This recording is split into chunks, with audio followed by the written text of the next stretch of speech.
Welcome to Horrify Environment. If you are new here, you can subscribe our channel.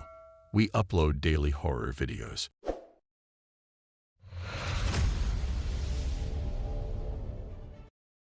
Nestled deep within the forest, in the small village of Willow Creek, was an old orphanage. Long shadows that appeared to dance in the moonlight were formed by its worn facade, which towered menacingly over the trees in the area. There was a legend circulating that the orphanage was haunted by the spirits of children who had died there. The orphanage had been neglected for many years, allowed to deteriorate and fade into oblivion. However, rumors of its troubled past persisted among the locals, handed down like a terrifying bedtime tale from generation to generation, even after time had passed. One narrative stood out above the others, amidst the tales of tragedy and sorrow that surrounded the orphanage. It was rumored that a little girl's spirit would emerge yearly at the orphanage's gates on the night of the full moon. She was calling out to gullible people to come with her into the heart of the jungle. Those who dared to speak of her at all referred to her as the orphan's bride, whispering about her behind closed doors. The orphan's bride, so goes the tradition, was a lonely little girl who had been abandoned by her family and forced to fend for herself in the harsh outside world. She had once lived in the orphanage.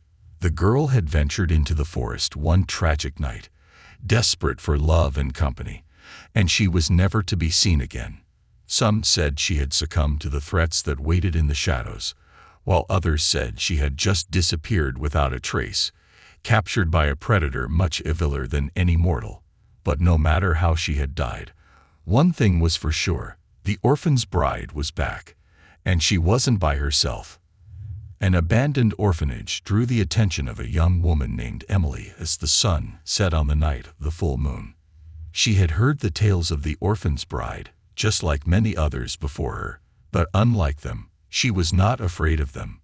Indeed, Emily experienced an odd bond with the orphan's bride, as though their destiny were connected in some way. So, driven by the waning light of the full moon, she ventured into the forest with a fierce sense of resolve in her heart. Both.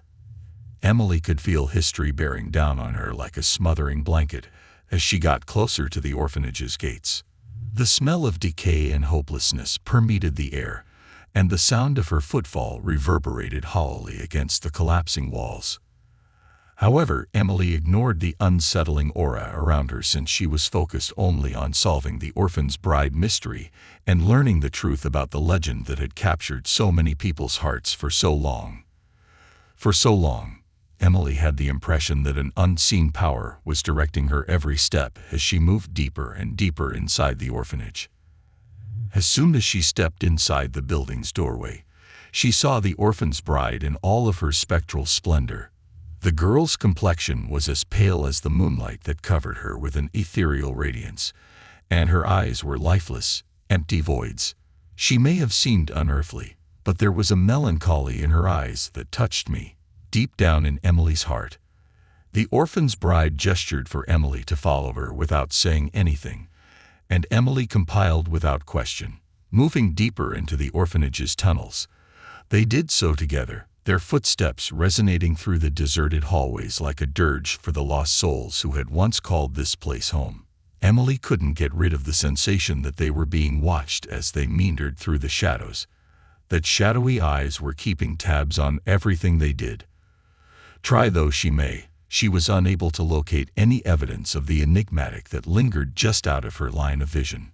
Then, just as Emily thought she could take any more of the quiet, she heard a faint whining coming from up ahead. She picked up her speed, fear gnawing at her chest, and followed the sound until it led to a door that was just barely ajar. Emily pushed it open, stepped into the adjacent room, and screamed in shock at what she saw. A row of tiny, unoccupied mattresses with worn-out pillows and ragged blankets was in front of her. However, it wasn't the deserted beds that gave Emily anxiety, nor the stifling quiet that pervaded the room. Instead, it was the people who were lying on the beds, their little bodies twisted and distorted in pain, their faces frozen in attitudes of hopelessness and horror.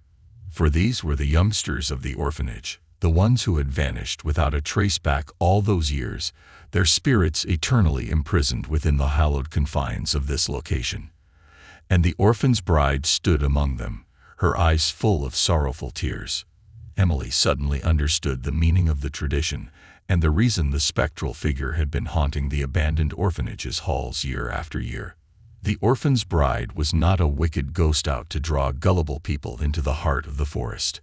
She served as a protector and guardian of the innocent souls lost to the dark, destined to remain in this realm forever because of the burden of her own grief.